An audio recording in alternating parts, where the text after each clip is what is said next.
Futebol sem fronteiras. Jogo jogado dentro do campo e fora dele. Bastidores, economia, política, turismo. O podcast do UOL para quem gosta de futebol internacional e tudo o que vai além de um simples grito de gol.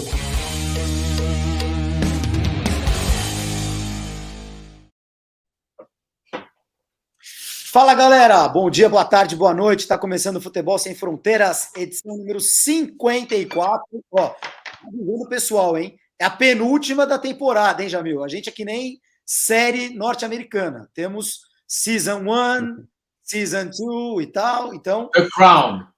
Não é temporada do futebol acabando, né? Terminando a primeira temporada do Futebol Sem Fronteiras. A gente está com vocês desde junho do ano passado, na sua plataforma preferida de podcast.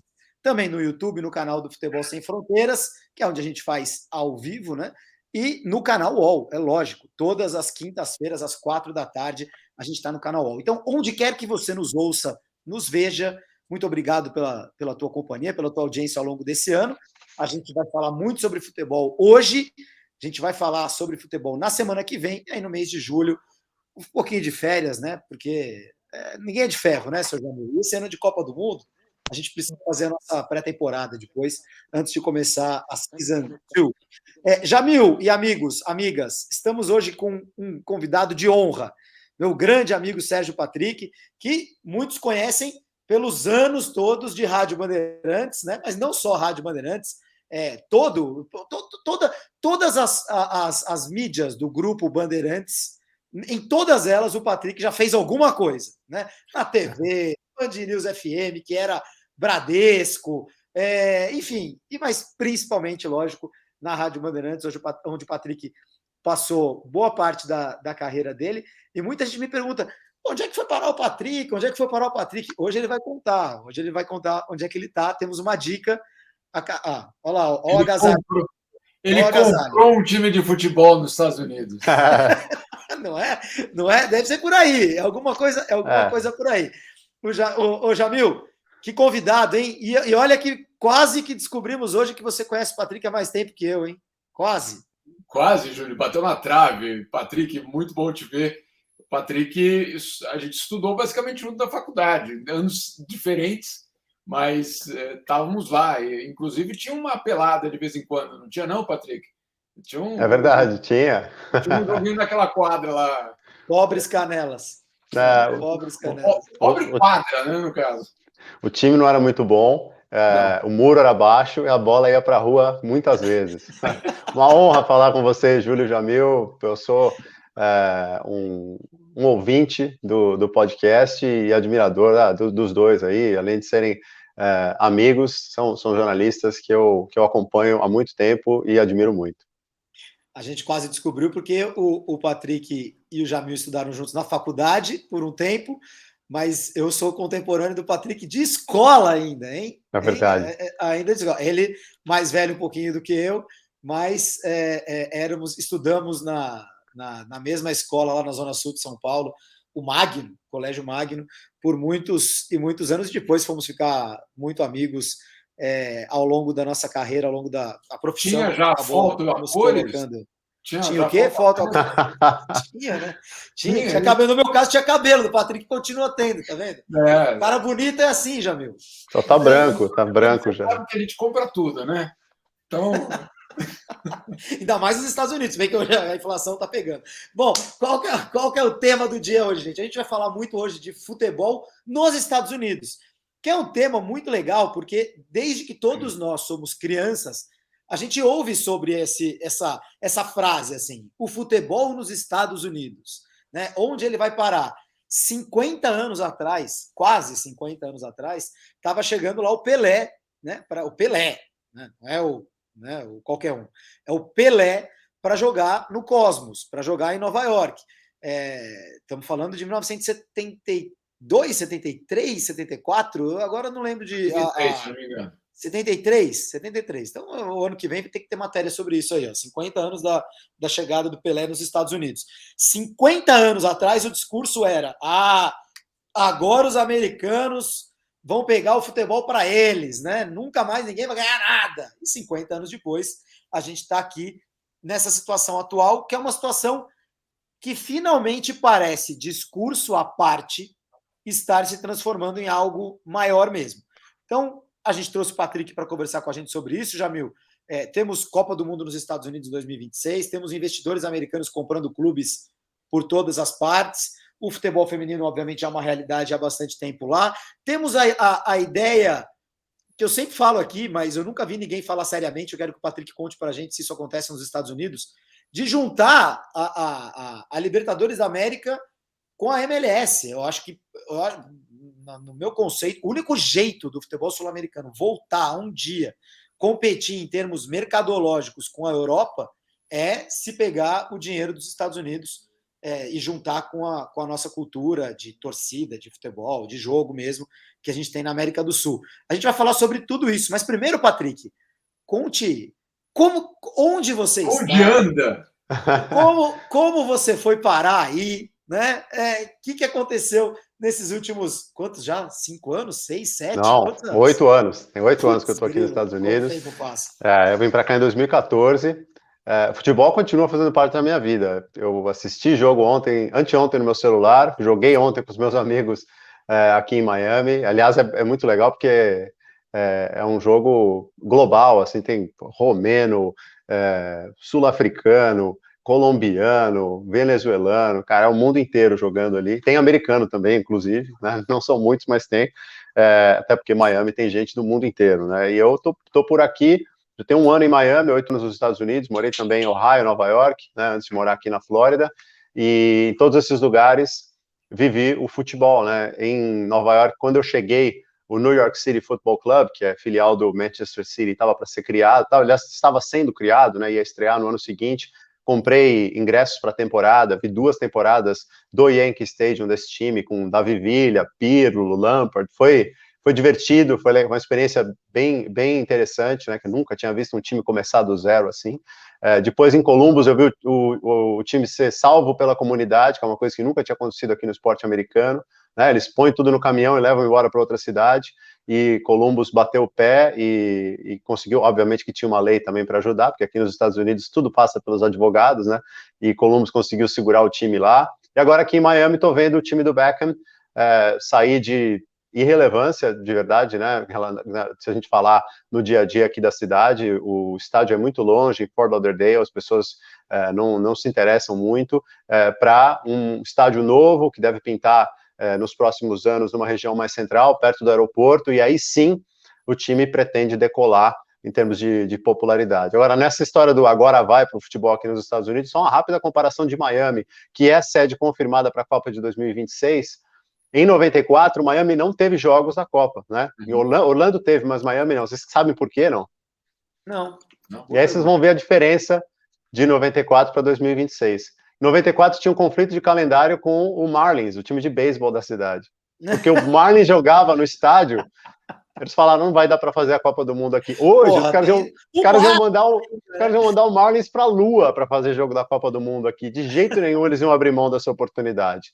E eles sabem a importância financeira, a grana que o futebol pode trazer, por isso o investimento tem sido cada vez maior aqui e também dos americanos no futebol europeu, e até no brasileiro, né? O Patrick, é o Inter Miami, né? O time do Beckham, não é isso? Isso, exatamente. Inclusive, ele... Mas não joga no estádio do futebol americano, então? Não joga lá? Não. É Inter Miami Clube de Futebol, né? Eles têm uma identidade bem hispânica. Eles não jogam no Hard Rock. O Hard Rock é mais próximo, 20 minutinhos do centro. É onde vai ser a Copa, né? Tudo depende do trânsito, né? Onde foi a Fórmula 1, onde é o torneio de tênis, onde joga o Miami Dolphins e onde vai ser a Copa. É o centro do esporte aqui em Miami. E aí você tem que andar mais 40 minutos para o norte, e de novo, dependendo do trânsito, porque o trânsito aqui é bem ruim, para poder chegar lá em Fort Lauderdale, onde joga o Inter Miami. Então, realmente, você conversa com as pessoas aqui, meus amigos que gostam de futebol, as pessoas têm preguiça. Não dá, é muito longe. Então, quando o estádio for mais central, é meio estranho, né? A gente que cresceu no Brasil, o Jamil mora na Europa, você morou na Europa, Júlio, as pessoas vão onde o time estiver, né? O time representa muito mais do que... Né? Exatamente, né? É do Grêmio, né? E aqui não, aqui tem muito dessa comodidade, conveniência. Pouca gente que eu conheço aqui em Miami realmente nasceu e cresceu aqui. Então, as pessoas curtem como entretenimento, como eu já fui em jogo do Miami Heat, por exemplo, né? Mas não é essa coisa da paixão que a gente vê em outros lugares do mundo. Ô Jamil, é curioso, né? As sedes da Copa. Eu vou passar aqui na tela para quem está assistindo a gente quais são as sedes da Copa, mas são só 5 cidades que tiveram jogos em 94 que vão ter de novo, né? Vocês me ajudam aqui para não perder. Los Angeles, São Francisco, Nova York, Boston e Dallas. Né? Essas são as únicas 5 cidades.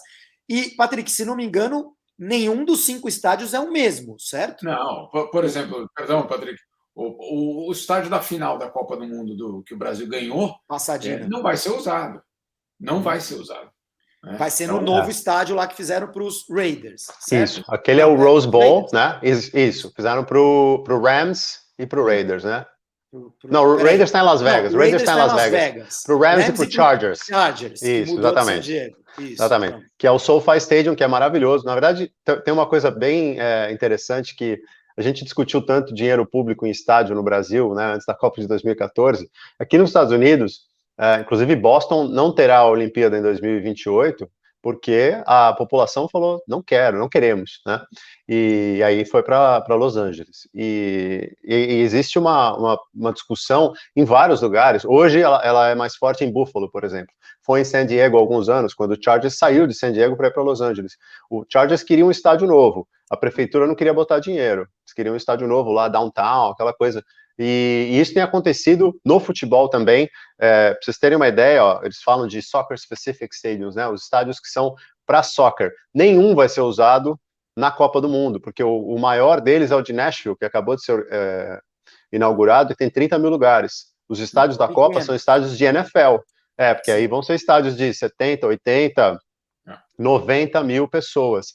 E esses estádios são todos novos, né? Ou são reformados de uma maneira que parecem novos. Então, muitas dessas... você tinha lá o Giant Stadium na Copa de 94, hoje ele é o estacionamento, e do lado, onde era o estacionamento do Giant Stadium, foi construído o MetLife, que é onde vai ser.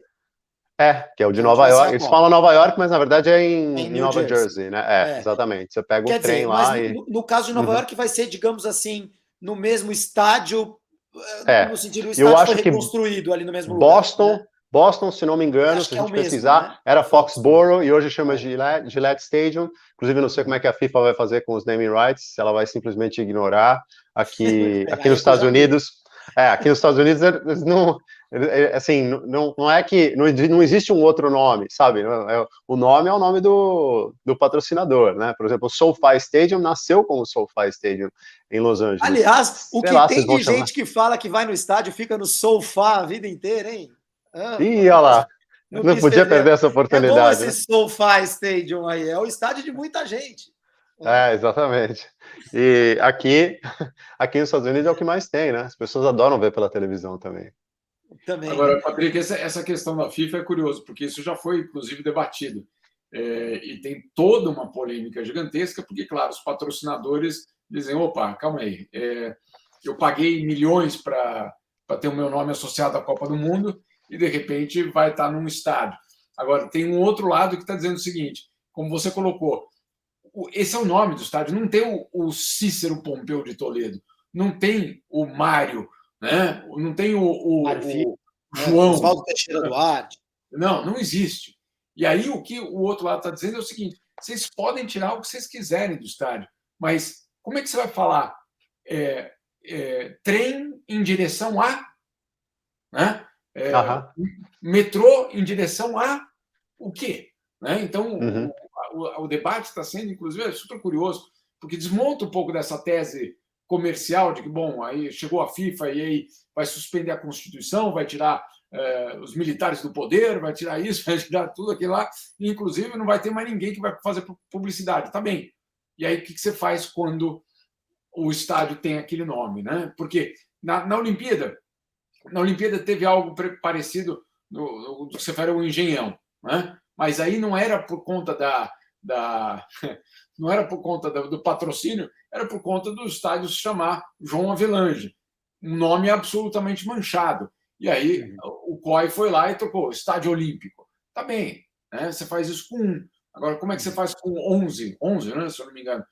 Nos Onde Estados Unidos são todos 11. praticamente E têm um nome. todos têm nome de empresa. Todos têm Eu nome acho de que firma. eles vão acabar chamando pelo nome da cidade, como fizeram, acho que desde o World Cup Stadium, né, no Japão e na Coreia, eles começaram a fazer isso, chamavam de Estádio Copa do Mundo e a cidade e bola para frente. Mas, por exemplo, o MetLife Stadium em Nova York, né, em New Jersey, tem um letreiro da MetLife, cara, que é do tamanho do mundo. Essas empresas aproveitam, claro, e colocam as marcas ali de forma gigantesca. Então, vamos ver como é que isso vai acontecer, mas é fato que existe já uma estrutura, né, que funciona, existe, vai ganhar um dinheiro da FIFA, mas existe e funciona independente da FIFA, não tá ligando muito, né, para aquele mês ali ou para aquelas semanas, a não ser pela grana que vai entrar. O estádio de São Francisco foi o de Stanford, foi da universidade, o Brasil jogou lá, inclusive, que fica em Palo Alto. Dessa vez vai ser o de Santa Clara, que é mais para baixo ainda. O de Stanford já é longe de São Francisco, o de Santa Clara é quase no México já, 2 horas de São Francisco. Mas vai ficar sendo chamado de São Francisco, né? E cidades que estiveram em 94 não estão agora, Washington, que é a capital, né? Chicago, Detroit e Orlando, né? Que vai ser em Miami. Eu achei curioso, Patrick, e aí eu queria que o Jamil falasse um pouquinho também sobre essa coisa das sedes de Estados Unidos, Canadá, México, o que se falou por aí por enquanto, né? Porque foi feito o anúncio das cidades, mas a gente não entende direito, por exemplo, vão ser 48 seleções, ok. Então, o regulamento, que ainda não está anunciado, mas é o que se diz, né? Vai ser com 16 grupos de 3 times, né? 16 triangulares e vão se classificar 2 de cada um, e aí, em vez de ter oitavas de final, você vai ter ainda um 16 avos de final ali antes, né? Um mata-mata ampliado. E aí, como é que são 16 sedes, então vai ser um grupo em cada sede, não sei se esse tipo de coisa já tá, ou serão dobradinhas, porque tem cidades próximas ali, Seattle e Vancouver, que ficam perto, obviamente Los Angeles e São Francisco, Dallas, Houston, cidades mexicanas, Miami, Atlanta, enfim, tem cidades que são mais próximas umas das outras. Não sei se isso já foi falado de alguma maneira. Mas fala. Sobre isso, justamente sobre isso. Não é alguém que me disse, foi o próprio Infantino que uma vez... Então é alguém, Jamil. Que é isso? Não, digo, não é Fala de assim do nosso terceira... Infantino. Não é qualquer um. Eu não fiz assim para ouvir de alguém. Depois da Copa no Brasil, ele me disse, nunca mais faremos o esquema Brasil, de Manaus a Curitiba para o mesmo time, etc. Vamos ver. Também os caras descobriram no Brasil que era ruim fazer isso, né? Se ele fizer isso, eu vou fazer matéria de como ele prometeu que nunca faria isso. Se ele não assinou em lugar nenhum, eu não sei se dá para levar isso à frente. A verdade é que a estrutura para esse tipo de viagem aqui nos Estados Unidos e no Canadá, e no México são 3 cidades só, ela é muito maior do que o que a gente tinha no Brasil, né? O Brasil precisou correr atrás, fez melhorias em muitos lugares, mas aqui a gente já tem uma coisa muito mais consolidada, quantidade de viagens, né, que cortam os Estados Unidos, embora a gente esteja vivendo um momento, agora, em 2022, né, em 4 anos as coisas podem mudar, mas um momento de crise da aviação comercial aqui, porque combustível está muito caro, muitas pessoas que foram mandadas embora na pandemia não quiseram voltar, e essas empresas aéreas não conseguem, os próprios aeroportos, né, ter o número de gente suficiente para atender os voos, muitos voos cancelados, a experiência de voar está muito ruim. Então, se a Copa fosse hoje, ia ser um problema. Ficar voando... a experiência de voar, diga-se, sempre foi muito ruim nos Estados Unidos, né, Patrick? Mas era bem melhor do que está hoje, viu, Júlio? Quer dizer, está pior ainda. Posso te garantir, tá difícil, tá muito difícil. Cancelamento é a coisa mais banal, e, assim, você, para conseguir hoje um voo que seja conveniente, tá muito boa, a oferta de voos diminuiu, né, as empresas cortaram muitos custos, de novo, em 4 anos, isso pode, porque houve uma chacoalhada muito grande da pandemia na estrutura da aviação comercial, então em 4 anos as coisas podem voltar a um nível melhor, mas hoje é uma confusão, então faz sentido realmente você deixar essas seleções um pouquinho mais né, separadas aí por regiões para evitar grandes deslocamentos, além de alguns voos serem realmente bastante desgastantes, né? Tá falando de, sei lá, 5, 6 horas para atravessar de Miami até São Francisco, mais do que isso se for para Seattle, às vezes com alguma parada e tudo mais. Lógico que essas seleções vão acabar não precisando fazer as paradas, né? Tô falando do torcedor, para as seleções elas vão acabar viajando normalmente direto, né? Mas sem dúvida um desafio aí a logística, porque o país é muito grande e ainda está expandido aí, né, com essas 5 sedes que ficam fora dos Estados Unidos. Ô Jamil, conta pra gente uma coisa. Aí na FIFA, aí nesse anúncio, alguém falou alguma coisa sobre isso? Como isso vai ficar? Se vai ser um grupo em cada sede? Ou por enquanto só jogaram as 16 sedes e é isso?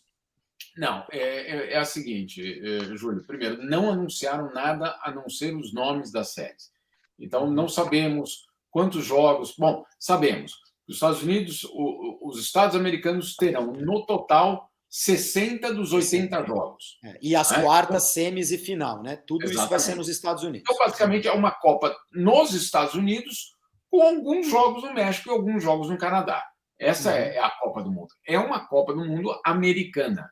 Isso não. Tá. Eu acho que quem vier com um negócio, porque são 3 países. Não, pessoal, vamos lá, são 10 jogos no Canadá e 10 jogos no México, sabe? Não é. O que é legal, eu gosto legal, desses sistemas. É legal, mas eu digo, ali era muito mais para garantir uma candidatura única e não ter concorrência entre eles, do que, de fato, precisamos 3 países. Não precisa 3 países. Nos Estados Unidos não precisa, outros vão precisar. Ninguém nunca mais na Europa vai conseguir fazer. Talvez a Alemanha vai conseguir fazer uma Copa sozinha.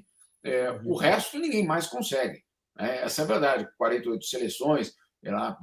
Bom, aí o que tem definido? Tem definido que você tem essas cidades e esse número de jogos. Agora, onde é a final, onde é a abertura, não se sabe. Como é que vai ser dividido? Tampouco foi anunciado, mas todas as sugestões de que não será por país, será por região. Então, eventualmente, Vancouver vai ficar na mesma região de algum outro time, de alguma outra cidade naquela costa oeste. Toronto vai ter jogos com Boston, eventualmente.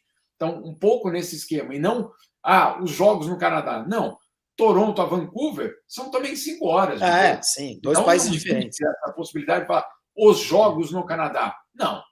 São jogos no time zone, né, basicamente. Isso. Então, essa é a ideia. Daqui a pouco eu quero falar com o Patrick. Daqui a pouco eu quero falar com o Patrick sobre... O Jamil daqui a pouco vai ter que nos deixar, e eu quero me estender um pouquinho com o Patrick sobre a MLS. Essas escolhas de Seattle e Kansas City, que tem a ver muito mais com a MLS, né, do que propriamente com a importância das cidades para o país, para os Estados Unidos. Atlanta também, Júlio. Atlanta também.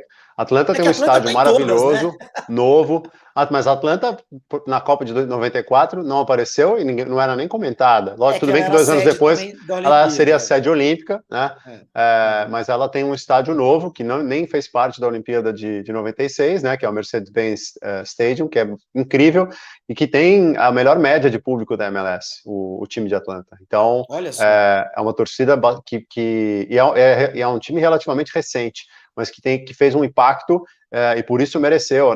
Não era nenhuma discussão. Aqui, Atlanta vai. Kansas City era uma dúvida. Nashville tinha alguma força também, porque tem um time que chegou agora na MLS, mas está conseguindo ter uma boa média de público, tem uma representatividade interessante em termos culturais, mas Kansas City ganhou essa. E Seattle é a melhor história, né, nos últimos 2 décadas aí de MLS, em termos de... Peraí, Patrick, peraí que você já conta sobre Seattle, porque senão eu perco o Jamil aqui, peraí.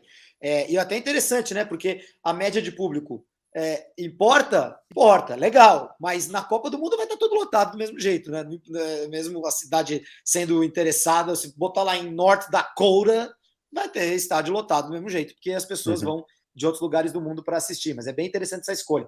Jamil, quero que você fale sobre 2 coisas antes de você partir. Primeiro, como esse crescimento do futebol dos Estados Unidos seja com MLS, Copa do Mundo chegando lá, como isso incomoda ou não os europeus? Eu não sei se a UEFA, por exemplo, fica incomodada ou fica interessada quando o futebol vai crescendo nos Estados Unidos. E a outra coisa, tem muito investidor americano aí na Europa, né? Vários donos de clubes na Inglaterra, e a gente ouve mais por isso, né? O cara é dono. O americano é dono do United. Mas o cara também é dono do Boston Red Sox, do outro. Então tá bom. Então, não importa muito a bandeirinha, né, norte-americana no cara. O que importa é que o cara é um mega empresário do esporte. Eu acho que é assim um pouco que é visto. Mas, de fato, são americanos. E agora chegou no Brasil, né? Com esse John Textor, que é um cara que tentou comprar o Benfica, não conseguiu. Veio para cá, comprou o Botafogo, com essa abertura, a nova lei aqui no Brasil, e agora comprou o Lyon. Então, conta para mim, quem é o John Textor? Quem são esses americanos? E como que os europeus estão vendo essa entrada de americanos? Se com interesse ou com algum tipo de medo? Vamos lá, Júlio. Esse empresário, na verdade, ele não tinha nenhuma relação com futebol. Pra você ter ideia, na juventude ele era skatista, aparentemente tinha uma certa qualidade, mas daí teve um acidente. Enfim, não tinha nenhuma relação com futebol e, de repente, ele também entra para o mundo digital, ganha milhões no mundo digital. Ele tem uma empresa porque ele vendeu extremamente com um êxito gigantesco, e aí ele sai, se não me engano, era de realidade virtual, inclusive, e ele sai disso para basicamente ser um grande investidor no mundo. E ele vê o futebol como uma opção real de ganhar dinheiro. Essa é a verdade. Então ele vai lá em Bruxelas e compra o Molenbeek, que é a segunda divisão se vocês forem um dia, eu já fui para o bairro de Molenbeek, eu digo para vocês, quando eu li que o Texas tinha um time em Molenbeek, eu fui ver em outros sites para ver se era verdade, porque de fato um time de bairro, mas com qual objetivo? Obviamente fazer aquilo ali crescer e se transformar no time de Bruxelas. Então ele está olhando, obviamente, no futuro, não no curto prazo, mas para ganhar muito dinheiro. Ele vai também, como você colocou, no Benfica não funciona. Na Inglaterra ele tenta vários times, inclusive foi um dos bidders, um dos que colocou para o Chelsea, junto com outros, não conseguiu. E aí ele tem, na verdade, o Crystal Palace, que também é um time médio pequeno, que, claro, pode ter um eventual crescimento. E aí ele vai na França e vai no tradicional. Eu comparei outro dia e ficaram bravos comigo, mas é isso. Ele vai no São Paulo da França, entendeu? No time que ganhou tudo em algum momento e que hoje patina e não consegue encontrar um caminho de volta. Para você ter ideia, o Lyon vendeu 19% das suas ações para os investidores chineses, né? Então, não é a primeira vez que o Lyon está abrindo para um investidor estrangeiro, mas ele vai lá e agora assume basicamente o time. Os europeus, a UEFA, os investidores europeus, por enquanto, olham com interesse. Mas eu não daria muito tempo até eles começarem a olhar com preocupação. Por quê? Porque você tem, eventualmente, uma situação em que esse empresário vai ter dois times na mesma competição. Hoje não. Hoje o Crystal Palace e o Lyon não estão na mesma competição. Isso já foi tema, não foi, Jamil? Quando o Abramovich compra o Chelsea e ele tinha... Peraí, mas esse cara também é dono do CSKA Moscou, e aí fica aquela coisa, ou não é? Será que é? Será que não é? E aí, obviamente, cai no mesmo grupo, porque sempre é assim, né? E aí fica aquela dúvida. Se o cara tem vários clubes, isso vai eventualmente acontecer. Imagina Lyon e Botafogo disputando o Mundial de Clubes, por exemplo. A Parmalat teve, vocês né? viram? Por que vocês Juventude, viram? a Parmalat teve Juventude e Palmeiras como parceiros no Brasil nos anos 90, e isso deu polêmica também, né? Claro, sem dúvida. Inclusive, aqui na Europa, o Red Bull, né? Que também teve de adaptar, porque não... E o Leipzig. Exatamente. Aí você tem uma situação, então, que os europeus estão começando a olhar com uma certa preocupação. Um ou outro, tudo bem, mas e se nós tivermos aí uma invasão de empresários americanos? Então, é uma questão. Agora, eu queria contar uma historinha que aconteceu comigo, que vocês vão entender, porque é justamente nesse debate. Eu estava no Copacabana Palace, não hospedado, não hospedado, infelizmente, isso não passa enfim. Só convidado, Não, nem convidado, tá fazendo portaria mesmo, entendeu? Sabe, portaria, né? Aquilo ali, você ficar na porta. No jargão jornalístico, explique para os nossos amigos que estão nos ouvindo, Jamil. Eu fiz portaria, por exemplo, do castelo de, sei lá o quê, Chantilly, né? Onde é que o Ronaldo casou lá e depois separou um mês depois. A portaria é o seguinte, é quando você não é convidado para estar ali, mas você tem que falar com as pessoas que estão naquela reunião. Ninguém quer que você esteja ali, né? Não. Então você fica lá até você cansar a pessoa fala, tá bom, eu falo com você. Aí fala lá, etc. Bom, eu estava fazendo portaria no Copacabana Palace e me agarra assim, me abraça Julio Grondona, ex-presidente da Federação Argentina de Futebol, e o cara que tinha a chave do dinheiro da FIFA. Ninguém conta essa história. Mas ele era o presidente do Comitê de Finanças da FIFA por 100 mil anos. Né? Então, ele era o cara que basicamente controlava o dinheiro da FIFA junto. Tesoureiro. Você imagina. E aí ele ali estava conversando, não sei o que, ele vira para mim assim, vamos dar um golpe nos europeus. Opa, como é que é essa história? Ó, nós estamos na Conmebol pensando em costurar uma aliança com a CONCACAF para fazer uma aliança estratégica. E ele falava assim, eles têm o dinheiro e nós temos o talento. Juntos, ninguém vai nos parar. Né? Ele falava tranquilo, ele era o vice-presidente da Conmebol também, né? Então ele falava com uma perspectiva de que isso poderia acontecer, justamente dessa aliança do hemisfério ocidental contra o poder cada vez maior da Europa. Isso desaba, obviamente, com que o Patrick conheceu muito bem, toda a história do FIFA Gate, porque era justamente todos aqueles atores que estavam envolvidos naquela costura estão hoje ou presos, ou indiciados, ou pagando promessa, andando de joelho, enfim, tem todo tipo de punição aí na história. Mas só para completar, isso desaba. E quando isso desaba, os europeus vão imediatamente na Conmebol falar, opa, nada de fazer aliança não com os ricos do norte. Nós somos a história do futebol. Europa, América do Sul, nós somos a história do futebol. Não vem com esse negócio aí de dinheiro do novo mundo, não, porque não vai colar, temos que fazer uma aliança. E aí a Conmebol e a UEFA assinam uma aliança estratégica. E aí com o objetivo de controlar a FIFA, etc. Aí tem toda uma outra história. Mas é muito curioso porque isso bateu na trave. Se não fosse o FBI do Sérgio Patrick, de repente a gente teria visto isso acontecer. Jamil, é bem interessante, porque eu sempre falei isso, quero conversar sobre isso com o Patrick, que eu acho que seria realmente um grande lance. Agora, quando o Grondona fala para você o que ele falou, e a união com o CONCACAF e Conmebol, ele não está pensando em MLS, né? Ele está pensando, quer dizer, ele está pensando em juntar as federações, a bandidagem toda, né? O Warner e não sei o quê, junta a bandidagem toda numa confederação só. Não é exatamente um interesse no futebol de clubes, né? De Libertadores da América, de juntar, de trazer, é de aumentar o bolo de dinheiro para eles roubarem mais. É muito mais por aí do que outra coisa. Naquele momento é muito difícil a gente ter uma clareza do que era o objetivo, mas vale lembrar que toda a polêmica em relação aos esquemas de corrupção, elas aconteceram em Miami. As reuniões aconteceram em Miami.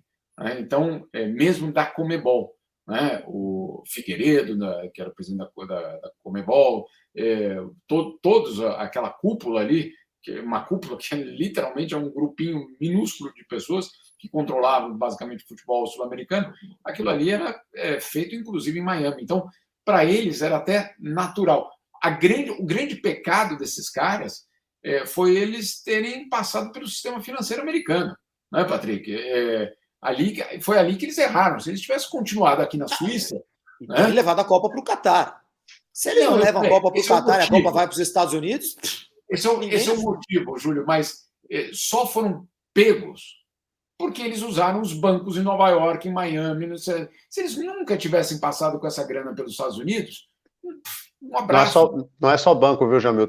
Por causa do 11 de setembro, os Estados Unidos mudaram a legislação. Qualquer e-mail passando por servidor americano, portanto um Hotmail, um Gmail, em qualquer reunião feita nos Estados Unidos, para a legislação americana, justifica que a justiça americana vá atrás dessas pessoas. Então, a partir do momento que qualquer passadinha pelos Estados Unidos, que seja um e-mail usando um servidor americano, e esses caras estão na rede da justiça americana. Então, E esses caras não conseguem não dar uma passadinha pelos Estados Unidos, né? Afinal, né? Como é que alguns eles deles, fazem inclusive, muitos deles tinham propriedades aqui. Exato. Aí já estavam amplamente lambuzados de Estados Unidos, não tinha como sair dessa. Como é que faz voo da alegria sem passar pelos Estados Unidos? Jamil, só me fala uma última coisa.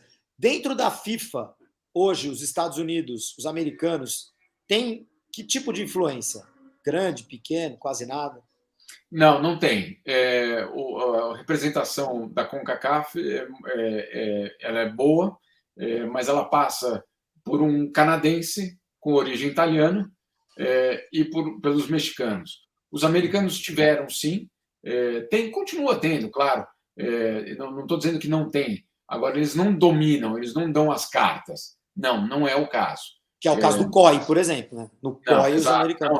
Nem compara, não se compara essa influência que tem os americanos, a NBC, a rede americana, inclusive tinha delegados do COI que era a bancada NBC, né? Eram chamados, ou seja, você tinha de fato um poder dentro do COI que reportava não para o presidente do COI, reportava para o presidente da Federação Americana, não, me fugiu, US Olympics. Sim, tudo bem, o COB americano lá. O COB americano, ou seja, não, ali é uma coisa dividida mesmo. Na FIFA, não. Na FIFA é um ator cada vez mais importante, é um ator, sim, significativo, em termos de dinheiro vai ser significativo, mas olha, mesmo em termos de dinheiro, não vai ser muito diferente do que vai ser o Catar, em termos de receita para a FIFA. Receita para cidades, não. Isso é outra história, vai ter muito.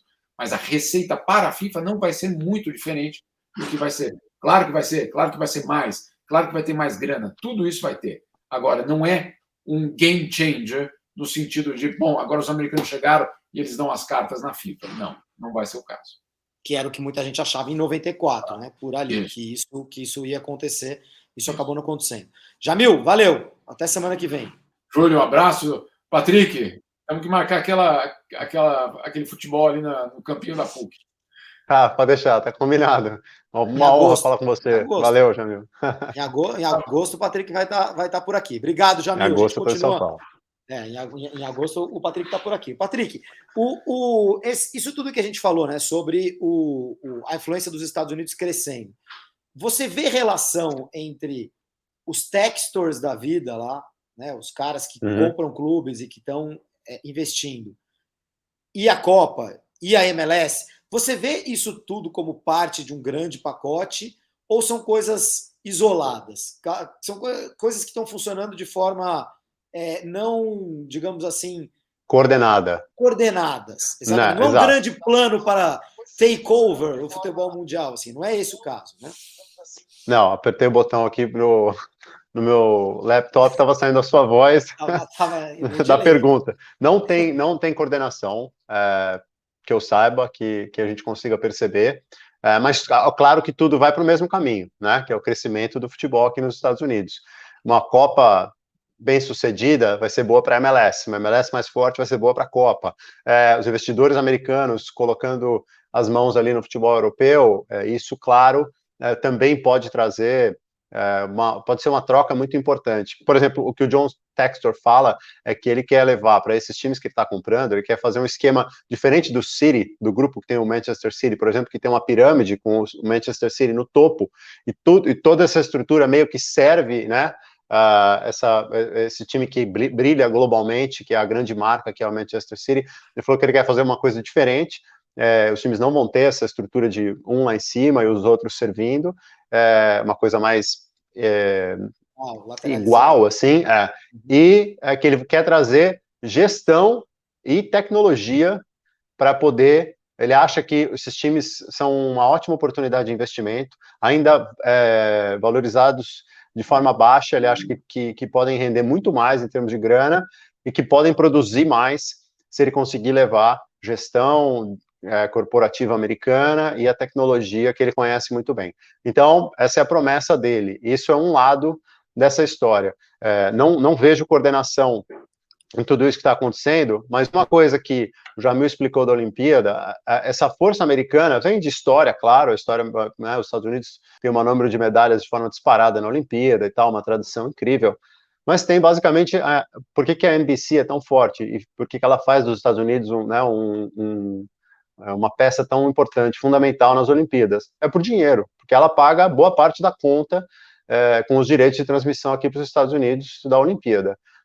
Se isso crescer aqui nos Estados Unidos com o potencial que tem o mercado americano, não é de se desprezar a possibilidade de algo parecido acontecer para o futebol, para a FIFA, né? Porque, inclusive para ligas europeias, servindo o mercado americano quase da mesma forma que servem os seus próprios mercados, porque não dá para comparar, né? Hoje a Premier League, ela vive muito em função do mercado americano, porque ela vende super bem na Inglaterra, mas ela vende muito bem aqui também.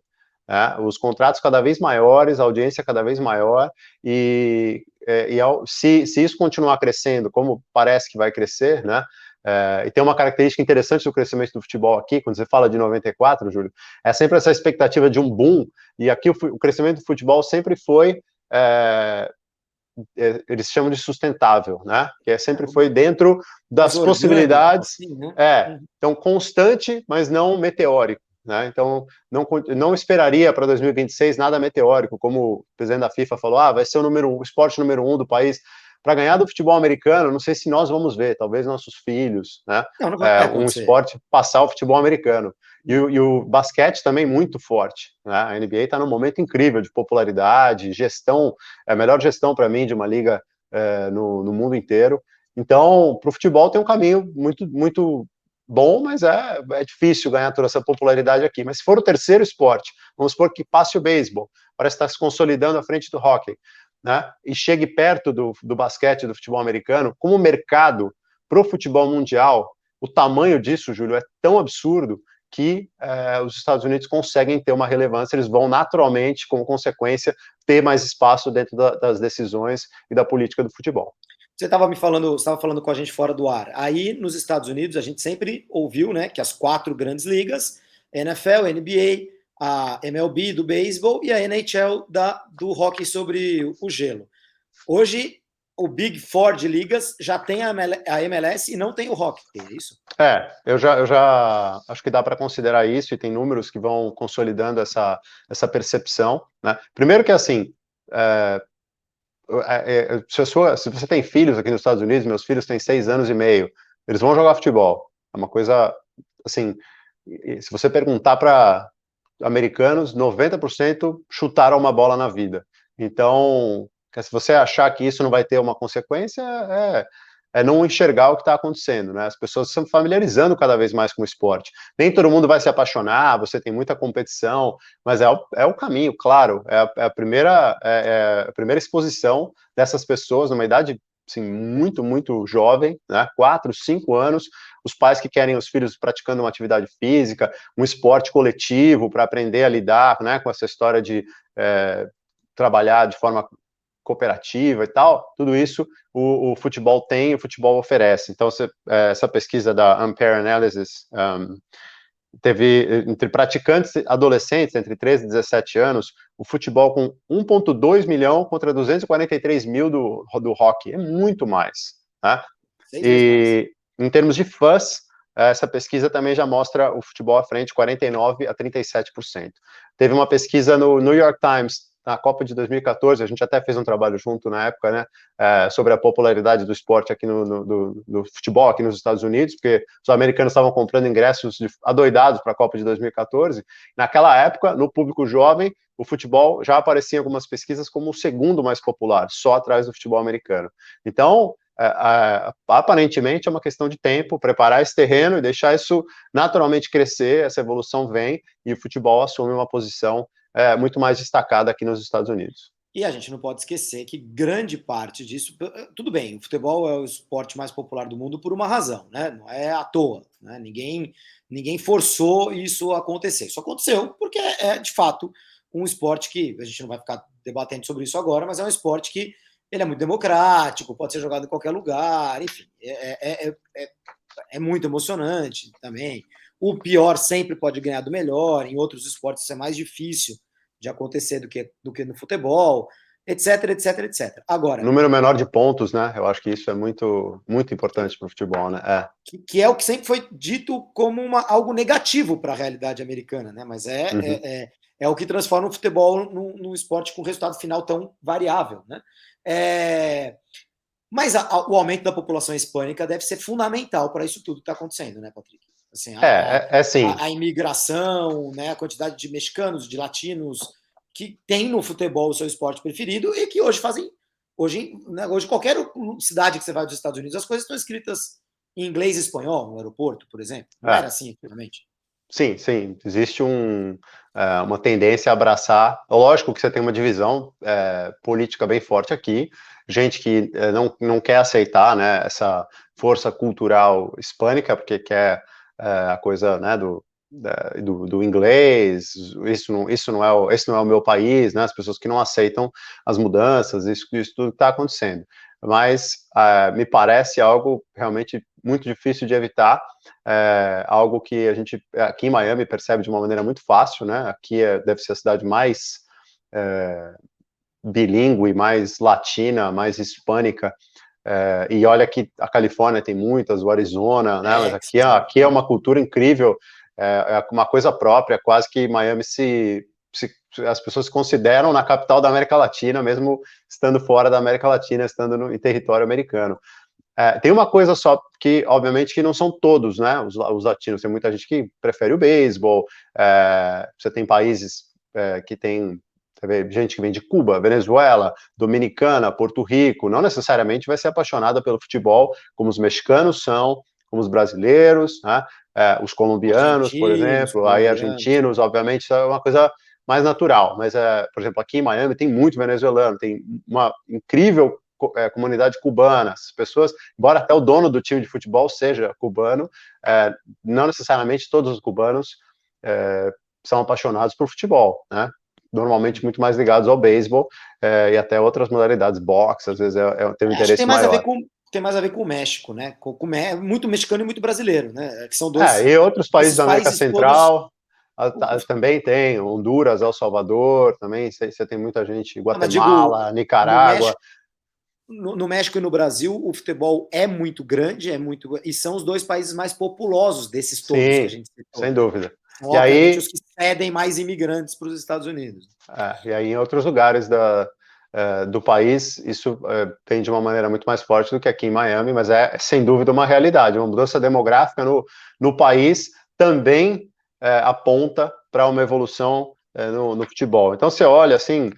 O talento dos jogadores hoje, já para essa Copa de 2022, você tem jogadores em alto nível no Dortmund, como o Reina, no Chelsea, como o Pulisic, não sei nem se vai ficar lá, mas é um dos bons atacantes do futebol europeu hoje. O McKennie na Juventus, o Dest no Barcelona. Os Estados Unidos nunca tiveram jogadores assim, nos principais times europeus, né? O Landon Donovan, que foi o maior jogador americano até essa geração, era um cara lá do Everton, ficava na reserva, entrava, sabe, jogou na Premier League, mas era uma participação tímida. O Howard talvez tenha tido até mais jogos e mais tempo como titular, até por ser goleiro, os americanos têm uma tradição no gol, mas a realidade é que todas as coisas estão caminhando ao mesmo tempo, não necessariamente de forma coordenada, mas assim, o destino a gente já sabe, né? É um futebol cada vez mais popular, mais forte, valendo mais aqui nos Estados Unidos e, por consequência, os Estados Unidos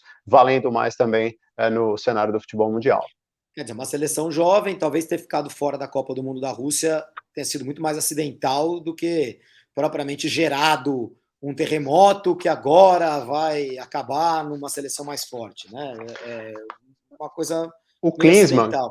O Klinsmann, que tinha sido técnico da boa campanha em 2014, né, porque os Estados Unidos saíram num grupo dificílimo, que tinha a Alemanha campeã do mundo, tinha Gana, acho que Portugal, né? Os Estados Unidos se classificam nesse grupo, vão para as quartas e aí perdem para a Bélgica, que é um dos bons times aí das últimas 2 décadas, né? Tudo bem que a Bélgica destruiu os Estados Unidos, e o Howard teve uma atuação histórica, o goleiro americano, né? nas quartas, se não me engano. Nas nas quartas, a Bélgica oitavas. perde da Argentina. Para a Argentina, exato, nas oitavas. Foi um gol de diferença ali, mas foi uma atuação. Uma Tem bela aquele atuação. meme do Howard, né? O Howard polvo, com os braços assim. Ele pegou tudo e os Estados Unidos não tiveram chance lá com o Wondolowski, que quase que fazem um gol e tal. Então foi assim, ali assim, o Klinsmann falava, a minha projeção é que para a próxima Copa os Estados Unidos têm a chance de ficar entre os 4 melhores, aí o time nem se classifica. Então foi muita diferença, né? Você achar. E aí agora, esses caras que a gente está falando aí, o Pulisic, 23 anos, McKennie, 23 anos, o Gio Reyna, 19, o Tyler Adams, do Leipzig, 23 anos. Então você pode dar essa Copa e talvez mais 2 para esses caras, né? E a força dos Estados Unidos não depende desse Mundial do Catar, não, né? Depois no Mundial em casa, que eles têm classificação garantida, e provavelmente para o posterior aí, pelo menos essa geração garante um bom time. E o mundo global, o globalismo, a miscigenação, mudou a história de muitas seleções, né? Isso não é uma novidade. O Brasil desde sempre. Exato. No caso do Brasil, o Brasil é o que é por causa disso, né? no futebol. Mas mais recentemente a França se beneficiou muito disso. A Espanha hoje tem cada vez mais jogadores negros, de origem de leste europeu, turco, de origem turca. O Canadá, a gente está vendo chegar numa Copa do Mundo com um jogador, mais especificamente um jogador que nasceu na África, né, que é o mais famoso deles, o Alphonso Davies. Então, quer dizer, a França, eu já falei, a miscigenação, obviamente, vai acabar ajudando os Estados Unidos em algum momento. Né? Em algum momento isso vai afetar. Agora, é muito interessante, você falou da Premier League, né? Como a Premier League é a liga, a gente fala, a Premier League é a liga mais rica do mundo, por isso tem os melhores jogadores, os melhores times, etc. e tal. E La Liga e a Bundesliga um pouco abaixo. Mas talvez a diferença não sejam os outros mercados do mundo, né? Seja exatamente nos Estados Unidos. E aí chega numa historinha que você queria contar, como o Ted Lasso ajudou o futebol aí nos Estados Unidos. Exatamente. Eu acho que dá para a gente fazer um paralelo, claro que cada um tem a sua história, mas com a Fórmula 1. A gente deve ter conversado sobre isso em alguma mesa de bar, em algum momento da nossa amizade, Júlio. Como é que a Fórmula 1 e o futebol não são tão grandes, ou não eram tão grandes aqui nos Estados Unidos, sendo a maior indústria do esporte do mundo, né? O que faltava? E a Fórmula 1 achou o caminho. Hoje ela pertence a um grupo americano, que é o Liberty Media, e ela achou um caminho que foi a série da Netflix, Drive to Survive, né? Como é que é o nome em português? Putz, não sei, eu chamo de Drive to Survive também. Que é muito bem feita. Aqui todo mundo adora também. Cara, assim, você não precisa ser fã de Fórmula 1 para adorar. Ela conta a história, ela te coloca dentro da intriga. Eu acho que conta até mais do que a gente tinha acesso, por exemplo, quando via só as provas, né? É um conteúdo muito bem feito e que ajudou, cara, assim, todo mundo com quem eu converso aqui sobre esporte me fala dessa série, me fala que começou a assistir Fórmula 1, e aí você vê os números da Fórmula 1 aqui nos Estados Unidos explodiram, e todos os analistas falam dessa série. A gente cobriu Fórmula 1 juntos várias vezes, não só uma, né? E o Patrick foi quem me convidou para ter a minha temporada de cobertura na Fórmula 1 em 2007. É verdade. A primeira vitória do Hamilton, um monte de coisa aconteceu naquele ano de 2007. E hoje, quando eu assisto Drive to Survive, eu falo, nossa, a cobertura poderia ter sido feita de uma forma muito mais extensa ao longo dos anos, e tem uma Fórmula 1 ali que sempre foi deixada de lado ali, né? A do quarto colocado, do quinto colocado, sexto colocado, as histórias de vida. Mas por culpa da própria Fórmula 1, que sempre foi muito fechada e se abriu aos Estados Unidos, ao Netflix, né? E no futebol aconteceu algo parecido. Essa série Ted Lasso, assim, o fato de você, por exemplo, não ter. Você assistiu, não? Acho que não, né? Eu nunca assisti. Então, já mostra que ainda não atingiu todo o seu potencial para mim, porque para mim é algo que naturalmente você vai gostar. Você Sim. É público-alvo dessa série. Ela vai além do futebol. Ela começa com um comercial de Super Bowl, né? Que é o grande evento da televisão e do esporte aqui nos Estados Unidos, no futebol americano. Esse cara, que é um comediante, o Jason Sudeikis, um ator famoso, ele faz o papel de um técnico de futebol americano, e ele faz uma dança engraçada nesse comercial, isso viraliza e tal, o comercial fica famoso, E ele cria, a partir disso, uma série para esse personagem, que se chama Ted Lasso, né? A série e o personagem se chamam Ted Lasso. E, basicamente, esse cara, então, que é um técnico do Kansas, de futebol americano, então, se for na analogia com brasileiros, bem caipirão, bem, né, do interior dos Estados Unidos, e no sotaque, inclusive, dele, ele carrega muito nisso, ele é contratado para um time da Premier League, mesmo sendo, né, futebol, mas coisas completamente diferentes. Ele não sabe do soccer, né, ele não tem o conhecimento, ele leva um amigo, um assistente que sabe, e vai passando pelo processo de aprender, entender essa cultura, sendo, obviamente, muito rejeitado e tal. Enfim, a série é bem legal, mas esse é o começo. O que isso faz? Cara, tá mostrando... O time é fictício, né? Só que ele joga contra os times reais da Premier League. Ele mostra a cultura de um time, que representa um bairro, numa região de Londres e tal. Daí, o que aconteceu? Para a segunda temporada, a Premier League já assinou um contrato e liberou o uso de imagens, de distintivos, de uma porção de coisas. Agora, a Nike já anunciou que está fazendo a camisa do time fictício, é um time que não existe, e a Nike está fazendo a camisa do time. Então, olha, você vê como a coisa vai crescendo, né? Já tem uma expectativa para a terceira temporada que está para sair. E isso está fazendo também com que muita gente aqui nos Estados Unidos tenha contato com o futebol inglês. Para a Premier League, um prato cheio, né? Ela não criou isso, mas olha como a Fórmula 1, né, teve no Drive to Survive um caminho muito grande para expandir a sua base de fãs aqui nos Estados Unidos. Ted Lasso é um caminho, e até para o futuro, a criação de conteúdos que as próprias ligas possam bancar, né, possam fazer para que outras pessoas se interessem pelo produto que elas têm. Isso é muito legal. Para a gente acabar, quero falar de mais um tema, e aí você me dá até o gancho, né? Imagina nos Estados Unidos, um país com a quantidade de produção de conteúdo que tem, os documentários, claro, tem muito dinheiro, né? Uhum. Imagina a hora que eles descobrissem as histórias que o futebol sul-americano tem para serem contadas, né? Que a gente conta aqui no Brasil, muitas delas são tratadas como algo que todo mundo sabe mesmo, né? Todo mundo sabe que no estádio do Corinthians não pode usar verde, né? Agora, imagina isso sendo contado através de um documentário para o público norte-americano, né? Quer dizer, principalmente se você tentar não folclorizar e glamorizar a violência, que é isso, e sim trazer para um lado mais da paixão, enfim, do que o futebol gera. O Jamil falou do diálogo dele com o Grondona, e eu sempre pensei nisso aqui. Juntar o futebol sul-americano com o norte-americano, com a MLS.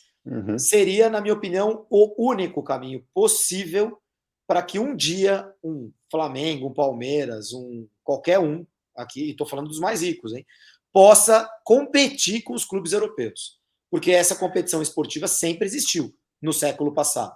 Deixou de existir conforme o abismo financeiro foi se abrindo e hoje ele parece irrecuperável, né?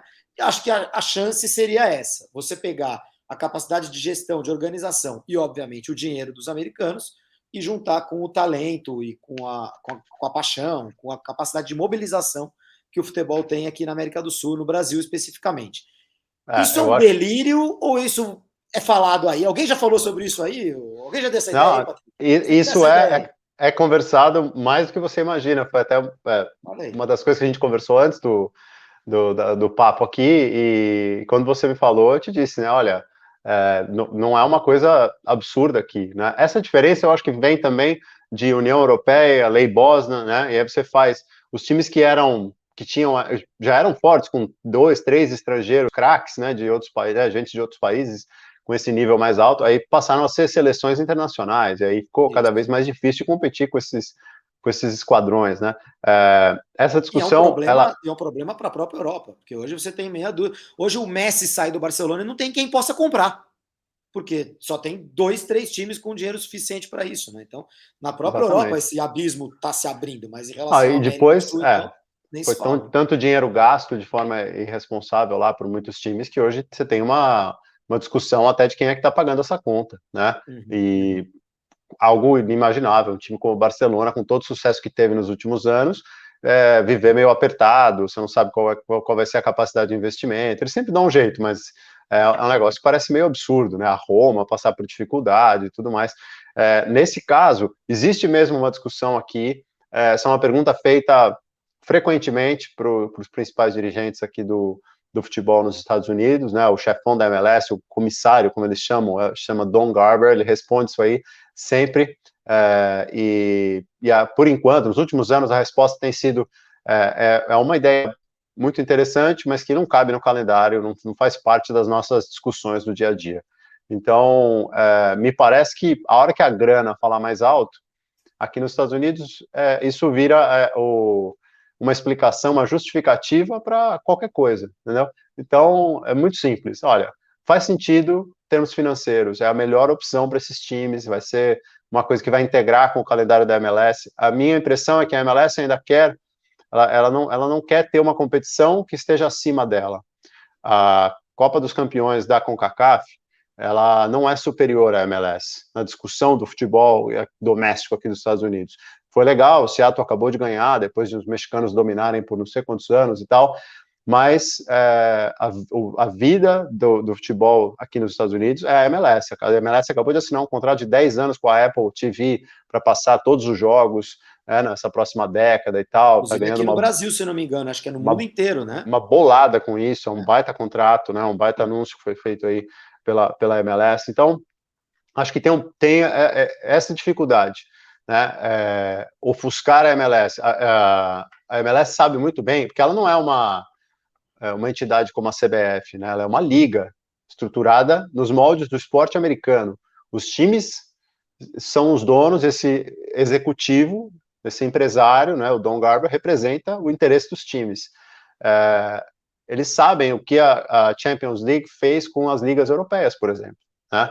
Então, eu acho que pode fazer sentido financeiramente, mas tem essa trava muito forte de a MLS não querer uma competição que ofusque o tamanho que ela pretende ter, né? Que ela pretende ser, nos próximos anos, uma competição tão relevante quanto ligas europeias importantes, por exemplo. Quem deveria rebolar são os clubes sul-americanos, porque daqui a pouco nos Estados Unidos a MLS já está mais do que autossuficiente, já está ela vindo aqui também pegar jogador daqui. Isso está acontecendo, já está começando a acontecer, né? O Brenner foi do São Paulo para a MLS. O Thales do Vasco está no New York City. Você tem uma porção de jogadores, é uma coisa silenciosa, assim como o Jamil falou, esse negócio dos americanos vai acontecer, cara, já aconteceu. 11 dos 40 times das ligas, quer ver? Eu tenho esse dado aqui, da Inglaterra e da Itália, dos 40 times das primeiras divisões, 11 já tem donos americanos, no último levantamento que eu li. Então, assim, já aconteceu, essa invasão já foi. E a mesma coisa com os americanos estão olhando para o mundo inteiro. Não estão mais contratando só os velhinhos da Europa que vinham com o nome, fazer um período final de carreira por aqui. Estão contratando gente que faça sentido para os times, baseado na observação de scouts, né, de olheiros muito bem preparados, e que vão achando esse talento em qualquer lugar do mundo.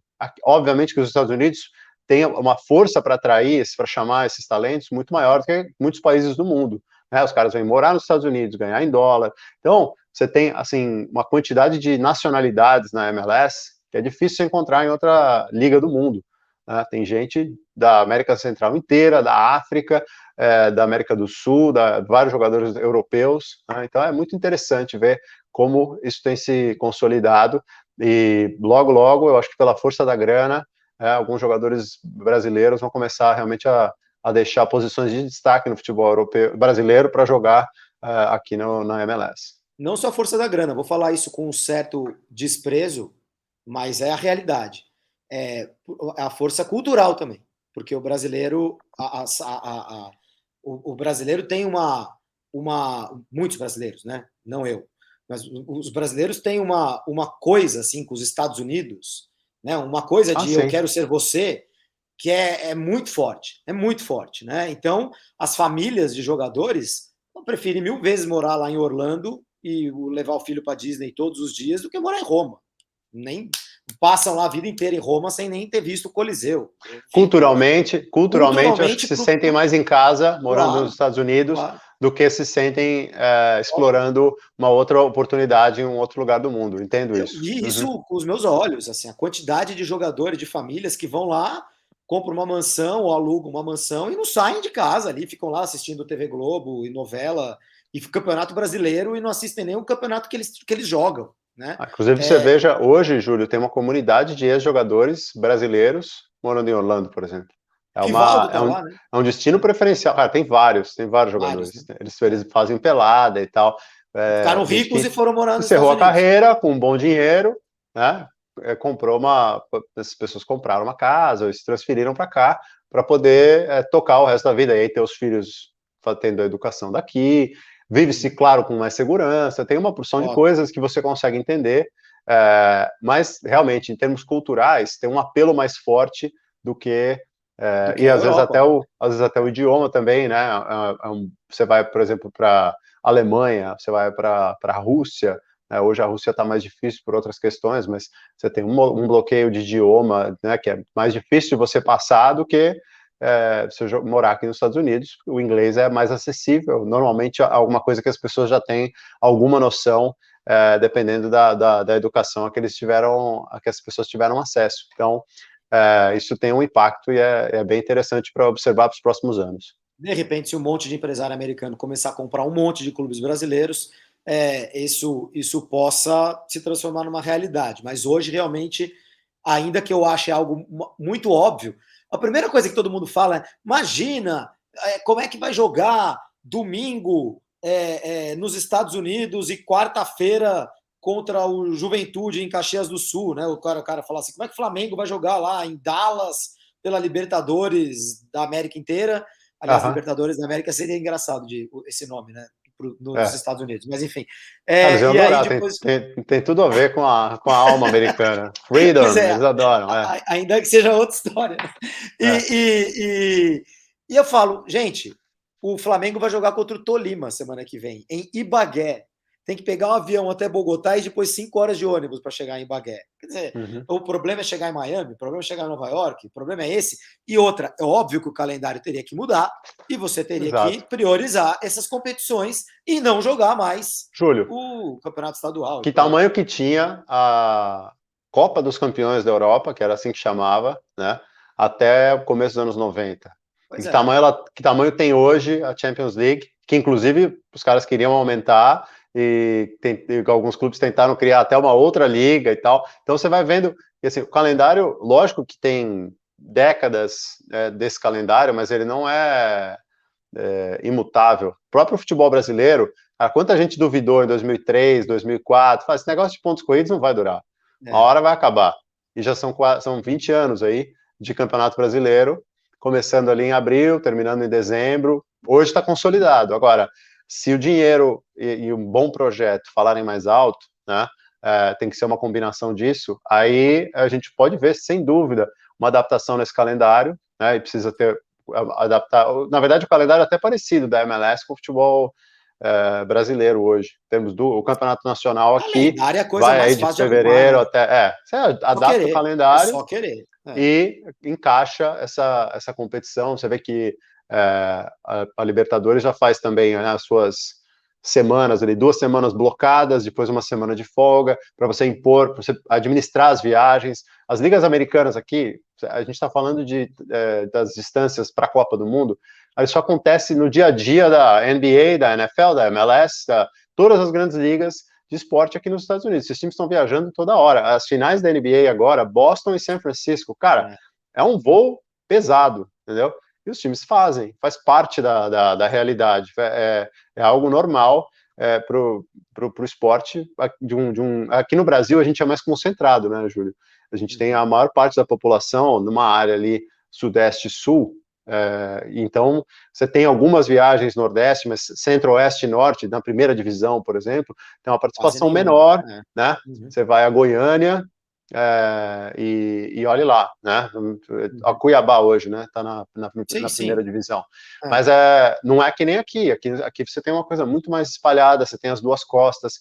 Então, isso tudo é adaptável mesmo, com um calendário aí que contemple tudo isso. Muito bom. Patrick, muito obrigado por trazer todo esse conhecimento para a gente, dividir com a gente aqui no Futebol Sem Fronteiras.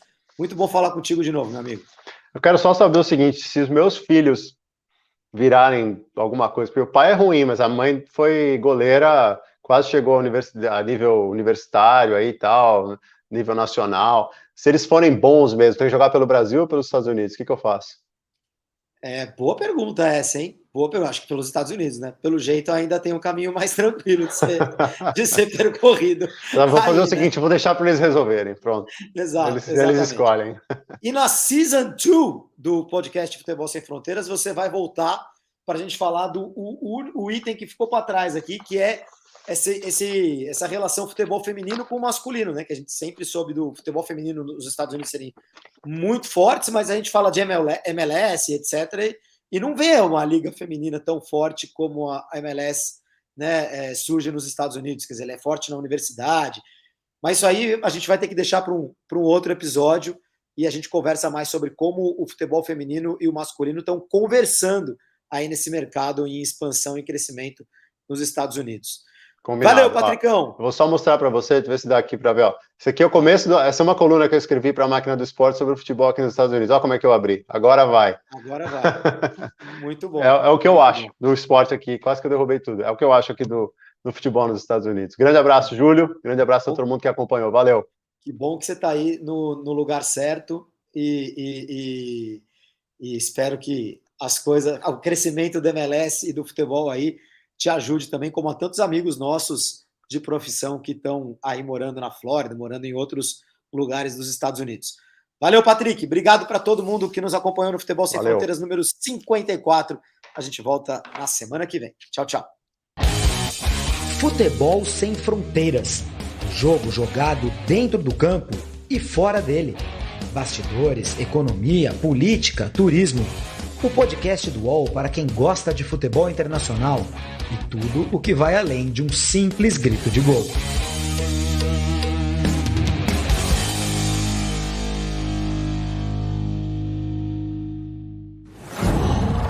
UOL.